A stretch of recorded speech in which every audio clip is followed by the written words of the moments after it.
Welcome everyone. Question on organic chemistry. The product of the reaction is when acetylene reacts with diazomethane. Product choices are 1. Pyrazolene, 2. Pyrazole, 3. Cyclopentane, 4. Cyclopentene. Answer is 2. Pyrazole. Explanation we will see in the next slide. This is acetylene and it is diazomethane.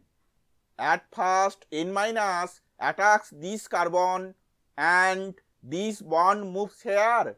So in the next stage this intermediate is produced, which is rearranged to form pyrazole in the next stage. Thank you for watching this video.